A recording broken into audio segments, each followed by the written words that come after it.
네, 안녕하세요. 안녕하세요. 예, 오늘은 이제 9번째 시간이거든요. 알코올 중독의 어떤 치료에 대해서 이야기하려고 하고요. 우선 이제 알코올 중독 하면 이제 우리가 인식이 좀 바뀌어야 되는데, 여태까지 이제 알코올 중독 하면은 본인이 술 먹고 생긴 병이다, 본인 책임이다 하는 식으로 고의성 질병으로 이제 생각을 하고요. 벌 받는 것처럼 이제 생각을 하는 그런 경향들이 있었거든요. 그리고 술이 좋아서 마시다가 병에 걸린 것이다 생각하고, 또 환자로 대접하기보다는 외려 그 어떤 도덕적 관점으로 이제 비난하기 일쑤였거든요. 그래서 치료도 이제 소홀하게 됐었는데, 현대 와서 이제 알코올 중독을 이제 병으로 인정하기 시작했죠. 그래서 비난만으로는 문제를 해결할 수 없고, 이해와 치료가 알코올 중독 환자분들한테 도움이 된다는 것을 이제 인식하기 시작한 거죠. 그래서 그 가장 이제 알코올 중독의 치료에서 가장 중요한 것이 본인이 치료를 받고자 하는 의지거든요. 의지예요. 그래서 우리가 낙타를 이제 물가로 데려갈 수는 있지만 물을 마시게 할 수는 없잖아요. 그러니까 이 병 자체의 특징이 부정하는 병이라고 그랬죠. 그래서 본인이 병이 없다고 하기 때문에 대부분 환자분들이 한 90%가 강제 입원을 하게 되고요. 또 강제 입원을 하다 보니까 본인이 치료 의지가 없어요. 치료에 대해서 이제 반감을 갖게 되고, 치료자에 대해서도 굉장히 적대적으로 이제 대하다 보니까 서로 환자나 치료자가 굉장히 서로 상처를 받는 그런 치료 세팅이거든요. 그래서 치료에 가장 중요한 게 일단은 본인이 치료받고자 하는 의지를 갖게 하는 거. 그러기 위해서는 병이라는 것을 인식해야 되는 거죠. 알코올 중독이 병이고, 우리가 전 시간에 얘기했듯이 알코올 중독의 어떤 진행 과정이라든지 알코올 중독의 어떤 정의라든지 그런 것들을 교육을 통해서 본인이 알코올 중독에 라는 병에 걸려 있다는 것을 알려주는 것이 이제 치료자의 책임이라고 생각을 하거든요. 그래서 환자 스스로 본인의 술 문제를 인식하고 나의 병에 대해 인정하는 것이 치료의 시작이죠. 거기에서 단주에 대한 의지가 생길 수 있는 거죠. 이런 것들은 교육을 통해서 병으로 인한 문제점과 단주의 필요성에 대해서 깨달을 수 있어야지만 단주에 대한 의지가 강해질 수 있죠. 저는 가장 중요한 것이, 과거에만 하더라도 정신과 병원에서 이제 정신질환 환자분들하고 또 알코올 환자들이랑 같이 섞여서 병원 생활을 했거든요. 그러다 보니까 투약 부분이라든지, 알코올 환자분들은 어떤 신체적인 거라든지 그렇게 꼭 필요한 약들은 필요하지만, 강제로 약을 먹을 필요는 없잖아요. 근데 망상이나 어떤 환청 같은 거 시달리는 환자들은 약을 먹어야지만이 좋아지거든요. 그러니까 투약을 안 하려고 하니까 이제, 먹나 안 먹나도 이제 관찰하게 되고, 또 병실도 이제 위험하다 보니까 여러 가지 수조 같은 것들도 이렇게 개수도 세게 되고, 그런 정신병동에서 알코올 환자들은 술을 깨면 멀쩡한데 그런 대접을 받다 보니까 굉장히 어떤 알코올 환자분들이 정신병원의 뜨거운 감자처럼 치료진들과 이렇게 대항하는 그런 세력으로 있었기 때문에 본인이 병식을 갖기보다는 치료진하고 어떻게 싸울까, 가족과 어떻게 싸울까, 자신의 문제를 보지 못하는 그런 환경적인 취약함이 있었거든요. 그래서 가장 중요한 것은 알코올 환자들만 모아서 치료했을 때 내가 정신병자라고 인정은 못하지만 알코올에 문제가 있다는 것은 쉽게 인정할 수가 있죠. 그리고 단계별로 이제 치료를 해야 되겠다. 그 병식을 갖고, 왜 그러냐면 두 번째 단계가 본인이 내가 치료받고자 하는 의지가 있는 게 중요하지만 치료받고자 의지가 된다고 해서 치료되진 않아요. 그게 중요한 부분이거든요. 내가 병이라고 인정해요. 그렇지만 내가 치료받고자 하는 의지가 갖고 있다고 해서 내 병이 치료되지 않아요. 알코올 중독이. 예? 내 치료 의지는 시작에 불과해요. 시작에 불과해요. 그 과정들 매일매일 우리가 열심히 하루하루에 그 위대하신 신께 맡겼을 때 우리가 하루하루의 삶들을 집행유예를 받는 것처럼 그런 단주 생활을 할 수 있는 거죠. 그래서 나는 나의 삶을 조절할 수 있다. 그렇게 우리가 결론 내릴 수 있단 말이죠. 근데 나의 의지만으로 중독을 고치려고 하는 것은 번번이 실패할 수밖에 없다. 그래서 첫 입원하는 분일수록 내가 내 의지로 술을 끊지 누가 끊어주겠는가? 네? 그 이야기도 맞는 것 같아요. 본인 의지로는 본인이 재발하려는 의지를 갖고 있는 한 치료될 수는 없어요. 그렇죠? 재발하려는 의지를 갖고 있는 한 치료될 수는 없어요. 하지만 내가 단주 의지를 갖고 있는다고 해서 치료되진 않아요. 무슨 얘기냐? 본인이 의지가 없으면 치료는 불가능해요. 하지만 내가 의지를 갖는다고 해서 치료받을 의지가 있다고 해서 반드시 치료되는 건 아니라는 거죠. 이해가 가시죠? 치료되는 건 아니에요. 왜 그러냐? 다른 병은 자연 치유력이 높아요. 그리고 의사가 치료해주는 부분도 많죠. 수술 같은 거나 약물로 치료하고. 하지만 이것은 내 삶이 바뀌어야 되는 부분이에요. 내 삶이. 왜? 신체적, 정신적, 사회적, 영적인 병이기 때문에 그런 전반적인 그런 변화들이 생기지 않으면 내가 또 다시 술의 유혹에 넘어갈 수 있다는 거죠. 그래서 삶이 바뀌어야 되는데 가장 중요한 삶의 태도가 뭐냐. 아까도 얘기했듯이 알코올 중독에 걸리면 거만해지고 과장되고 그런 성격이었는데 내가 겸손한 태도로 바뀌어야 된다는 거죠. 겸손한 태도로.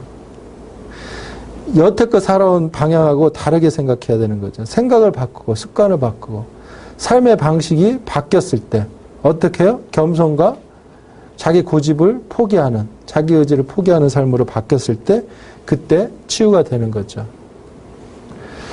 그래서 첫 번째 우리가 그 치료에서 가장 중요한 것이 알코올 중독임을 인정하는 거잖아요. 그래서 우리가 1단계로 AA에서도 우리는 알코올에 무력했으며 스스로 생활을 처리할 수 없었다는 것을 시인하는 거예요. 내가 무력하다는 것을. 근데 무력하다는 것을 시인하는 것이 자포자기를 하는 것이냐? 그건 아니라는 거죠. 무조건 항복하는 것이냐? 그건 아니죠. 새로운 길을 여는 거죠. 새로운 길을. 여태껏 잘못된 부분들을 포기하는 거예요. 내가 긍정적으로 잘 지냈던 자체의 삶을 포기하라는 게 아니라 내가 부정적으로 생각했던 사고, 부정적인 어떤 감정, 그리고 과거에 대한 연연, 어떤 자만심, 교만함, 어떤 분노, 원한, 그런 것들을 이제 포기하는 거죠. 그래서 우리가 그런 것들을 포기하고 긍정적인 것들, 선한 것들을 택하는 거, 그리고 내가 내 힘으로 되지 않는다는 것을 인정하는 순간부터 위대하신 신이 나를 돕기 시작해요. 예? 위대하신 신이 돕는 거죠. 그래서 2단계가 위대하신 신, 즉 하나님이 나를 건전한 본정신으로 돌아오게 해주실 수 있다는 것을 믿는 거예요. 믿는 거. 믿고 준비하고 그 다음에 3단계 그 하나님께 나의 의지와 생명을 맡기는 거예요. 하나님이 나를 치료해달라고 맡기는 거예요. 그랬을 때 우리는 변화들이 생기는 거죠. 그래서 신체적, 정신적 의존 상태이기 때문에 금단 증상 때문에도 술을 끊기가 어렵기 때문에 처음에는 신체적인 해독이 필요하죠. 또 심리적인 해독이 필요해요. 그래서 병원 입원 치료가 필요한 거죠. 아까 금단 증상 굉장히 위험하다고 그랬잖아요. 그렇기 때문에 입원 치료가 필요하고요. 그래서 입원 치료를 해야 되는 이유는 술을 마실 수 없어서 이제 단주가 시작이 되고 신체적 회복이 되고 정신적으로 안정이 되고요. 약물 치료를 통한 금단 증상이 이제 조절이 되고 또 맑은 정신으로 이제 유지가 되면서 중독성 사고, 자기 중심적인 사고로부터 이제 점차적으로 다른 사람 이야기도 듣게 되고 그렇게 되거든요. 그래서 이제 회복이 되고 단주에 대한 의지가 생기고 술 없이 생활하는 것에 대해서 이제 적응이 되는 거죠. 단계마다. 해독은 술을 완전히 끊어 건강해진다는 뜻인데 술을 완전히 끊고 72시간 정도 지나야지 뭐 알코올에서 그 알코올이 피 속에서 이제 빠져나온다고 돼 있고요. 뇌가 정상적으로 그 환원되는 데는 한 1개월, 그리고 술이 뇌 척수에서 빠져나가는 데는 한 12주, 한 3개월 정도 하는 거죠. 3개월 정도 뇌 척수에서 빠져나가는 게. 그래서 뭐 교육이라든지 여러 가지를 해서 1단계로는 우리 치료를 3개월 잡고 있잖아요. 3개월. 수면장애라든지 심리적으로 안정이 되고 그런 것들이 한 3개월은 필요하다는 거죠. 그 다음에 위축감이라든지 그거는 몇 년 동안 지속이 된다는 거죠. 그리고 약물 치료의 필요성은 금단 증상을 이제 조절할 수 있고요. 신체적 문제에 대해서 치료할 수 있고 충분한 영양 공급을 해야 되고 수액이라든지 비타민, 특히 사이아민 공급을 많이 해야 되죠. 그래서 사이아민 쓰고 있죠. 그리고 수면 조절을 위한 충분한 휴식이 필요하고요. 기저의 문제, 아까도 얘기했듯이 우울증이라든지 불안장애, 뭐 충동장애 그런 것들에 대해서 조절을 하고요. 알코올에 대한 갈망을 억제할 수 있는 약을 쓰기도 하고요. 그리고 해독과 영양 보충이 충분히 되면 신체 기능이 돌아오죠. 그리고 기분도 나아지고 이런 과정에서 이제 기분이 이제 좋아졌으나 완전히 회복되지는 않죠. 그리고 환자가 이 병원 세팅에 이제 적응하고 마음의 안정을 찾을 때 비로소 해독이 이루어졌다고 할 수 있고요. 해독 과정은 끝이 아니라 회복의 첫 단계야. 해독. 근데 해독만 되면 우리가 나가려고 그러잖아요, 환자분들이. 해독은 이제 회복의 첫 단계라는 거죠. 첫 단계예요. 그래서 제가 생각할 때는 그 가장 중요한 거는 신체적인 이제 회복도 중요하고 그 다음에 심리적인 안정도 중요하고 근데 그 기간에 이제 사람에 따라서 좀 차이가 나겠지만은 3개월 동안에 이제 첫 입원 때 3개월 동안에는 가장 중요한 게 환자들한테 병식을 심어주는 거예요. 본인의 알코올 중독에 문제가 있다는 것을 인식시켜주고 본인이 치료받아야 된다는 걸 인식시켜주고 병원이 본인을 구속하는 곳이 아니라 병원이 도와주는 곳이라는 거. 단번에 치료가 안 되더라도 나가서 본인 의지로 몇 달을 참고 다시 재발을 하더라도 그 다음에 와서 도움을 받을 수 있는 곳이다. 언제든지 재발할 수 있는 곳이다. 그런 것들을 인식시켜주는 것이 이제 굉장히 중요한 거거든요. 그리고 가장 중요한 것은 시간적 여유가 있는 분들은 꼭 개방병동에서 생활을 해서 본인 의지로서 술을 끊는 그런 훈련들을 하는 거죠. 훈련 과정이 꼭 필요해요. 그냥 이론 교육만, 알코올 교육만 받아가지고 다 치료되는 건 아니거든요. 아는 것과 행동하는 건 달라요. 그렇죠? 아는 것과 실천하는 건 다르기 때문에 우리가 교육도 중요하고 또 산책이라든지 왜 산책을 많이 시키고 왜 외출을 시켜가지고 맨날 재발자가 많이 나올까? 또 재발하는데 왜 또 내보내줄까? 그거는 이상할 수 있어요. 그렇지만은 가장 중요한 것은 우리가 걸음마를 배우기 위해서는 수만 번 넘어졌기 때문에 걸음마를 배울 수 있는 것처럼 그런 과정들을 통해서 우리가 단주를 할 수 있는 거죠. 조금 달라지는 모습들이 있거든요. 근데 그런 시행착오들을 이제 경험하지 않기 위해서는 위대하신 신을 만나면 좀 더 쉽게 내가 단주하는 게 아니기 때문에 그분하고 함께 한다면 그 인내력도 생기고 고통도 많이 덜게 되죠. 그래서 그런 것들을 이제 우리는 강조하고 있고요. 그래서 그러기 위해서는 영적 치유까지 하기 위해서는 1년도 부족하죠. 1년도 부족해요. 대개 보면은 1년 정도 최소한 1년 정도 단주를 했을 때 평생 단주할 수 있는 확률이 한 50% 정도 돼요. 1년 정도. 1년, 그 다음에 2년 정도 단주하면 한 70% 정도. 한 3년 정도 단주하면 한 90% 정도. 평생 단주율이에요. 그럴 때면 최소한 1년 정도는 개방병동에서 생활을 하고 자기 의지로 폐쇄병동에 생활하는 것은 그렇게 길 필요는 없어요. 본인의 의지만 생기고 단주할 수 있는 생각만 드시면 개방병동에서 생활을 해서 나머지 기간에는 왜 훈련이 필요하느냐. 여러 가지 유혹이 올 수 있죠. 바로 나가서 돈 벌고 싶은 유혹도 있고요. 그렇죠? 여러 가지 그 스트레스가 올 수 있잖아요. 가장으로서의 어떤 스트레스, 또 남편으로서의 어떤 스트레스, 그런 것들을 1년을 통해서 경험해야 된다는 거죠. 봄, 여름, 가을, 겨울.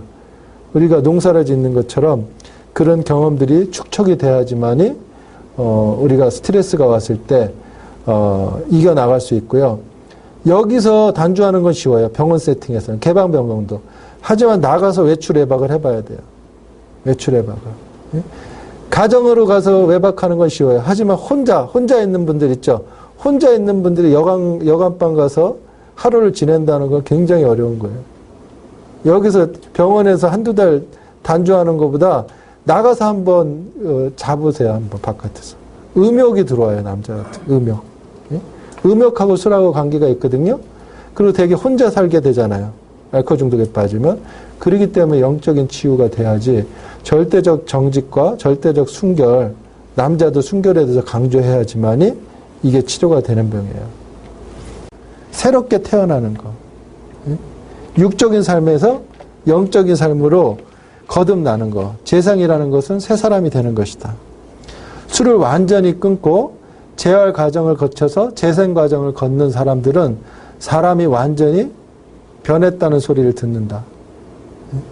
성격이 변하고 말이 변하고 행동이 변하고 가치관이 변하고 인생관이 바뀌는 거죠. 인격이 변하는 거예요. 인격이. 그래서 해독 과정은 몸에 관한 것이고 재활 과정은 마음에 관한 것이고 재생 과정은 인격, 즉 영을 강조하는 것이다. 그래서 12단계가 여기에 포함이 되는 거죠. 그리고 치료에 대한 이제 저의 이제 생각은 이런 거죠. 아까도 말씀드렸는데 중독에 대한 치료는 해독 과정만으로는 적절하지 않고요. 중독증은 장기간에 걸친 신체적, 심리적, 사회적인 그리고 영적인 변화가 필요한 거죠. 신체적인 치료는 알코올에 의한 신체적인 질병의 치료와 급성, 만성, 금단 증상에 대한 치료가 있겠고요. 심리적인 치료는 기저의 어떤 불안이나 우울, 수면장애 및 성격장애에 대한 그런 어떤 상담, 그런 것들이 있겠고요. 사회적인 치료는 가족이나 친구, 직장 동료 등 대인관계 개선. 그래서 가장 중요한 포인트가 뭐냐면 치료의 대상이 뭐냐. 타인에 대한 나의 태도의 변화예요. 타인에 대한. 우리는 자꾸 부인을 바꾸려고 그러고 자녀를 바꾸려고 그러고 남을 바꾸려고 하거든요. 예? 중독에 빠져있는 분뿐만 아니라 내가 대인관계를 하면은 자꾸 타인을 바꾸려고 하지 않는가 그걸 생각해 봐야 돼요. 그러니까 관계가 나빠져요. 통제하려고 그러면 관계가 나빠져요. 그렇기 때문에 내가 바뀌는 거죠. 내가 바뀌는 거예요. 치료의 대상이 본인이 돼야 된다는 거죠. 그리고 영적인 치료는 우리 병원이 이제 가장 강조하는 부분인데 아까 재생, 새로남의 경험과 나의 삶을 신의 견지에서 재조명하는 것이다. 알코올 중독이라는 병이 나의 인생의 걸림돌이 아니라 나를 구원코자 하는 하나님의 놀라운 계획임을 인식하고 감사하는 것이다. 물질적 가치관에서 영적 가치관으로 변화되는 것이다. 영적 프로그램이라는 치료 요소가 없이 중독증으로부터 완전히 회복된다는 것은 거의 어렵다. 술을 안 먹는 상태만이 단주 생활은 아니라는 거죠. 술을 안 먹는 것, 즉 술을 참는 강박적인 상태는 어떤 인본적인 치료에 불과하고요. 그리고 단주교육과 단주교육을 통해서 성취할 수 있어요. 하지만 그 이상의 맑은 정신, 즉 온전한 생활은 자기 중심주의에서 벗어나야 된다는 거죠. 그래서 나보다 위대하신 하나님을 인정하고 그분께 나의 의지와 생명을 맡기는 거예요. 그래서 아무리 수영을 잘하는 선수라도 망망대해에서 살아나올 수 없잖아요. 수영할 줄 알지만 망망대해잖아요. 그래서 쉬지 않고 갈 수는 없죠. 그래서 우리는 구조선을 타고 망망대해를 빠져나오듯이 위대하신 하나님에게 의탁할 때에만 중독이라는 늪에서 자유로워질 수 있다는 거죠. 그래서 우리가 하루를 단주를 하더라도 온전한 단주를 하는 것이죠. 단주도 이론과 실습을 해야 한다는 거죠. 이론만 가지고는 안 된다는 거예요. 재발을 두려워하지 말고 자포자기하는 마음을 두려워하라는 거죠. 하지만 반드시 재발을 통해서 배워야 하며 같은 방법으로 재발하지는 말라는 거죠. 그 재발의 책임을 다른 사람이나 환경에 찾지 말자. 넘어지더라도 눕지 말고 일어나 결승점, 단주를 향해서 계속 멈추지 말고 걷고 뛰자는 거죠. 그리고 그래서 이제 우리 병원의 이제 특징을 보면은 알코올 중독 병원이니까 병식을 갖기가 쉬워요. 그리고 치료에 반감이 적고 순응할 수가 있고, 가족들을 원망하지 않고 자기 자신의 문제에 초점을 갖게 되고요. 그리고 알코올 환자들만 보니까 알코올 프로그램을 전문화시켜서 교육할 수 있고, 또 재발 시에도 자해 입원율이 높아지죠. 그리고 병실 운영이 다양해지잖아요. 그래서 폐쇄병동 치료는 해독 기간 그리고 단주 의지가 생길 때만 갖고도 충분하다. 그리고 폐쇄병동에서 원내나 원외 산책 및 외출 예방을 경험한 뒤에 수울과 접할 수 있는 개방병동 생활을 통하는 것이 이제 단주 훈련이죠. 그리고 병원에서 한계였던 어떤 영적인 문제 접근을 가능케 했잖아요. 그리고 또 퇴원에 의해 또 재활에 우리가 이제 관심을 갖고요. 그래서 앞으로는 좀 더 알코올 전용 상인 복귀 시설이라든지 가족 교육 쪽에 더 신경을 쓰려고 생각을 하고 있습니다. 그래서 지금까지 그 알코올 중독의 치료에 대해서 이제 같이 이야기를 해봤거든요. 수고 많으셨습니다. 예, 감사합니다.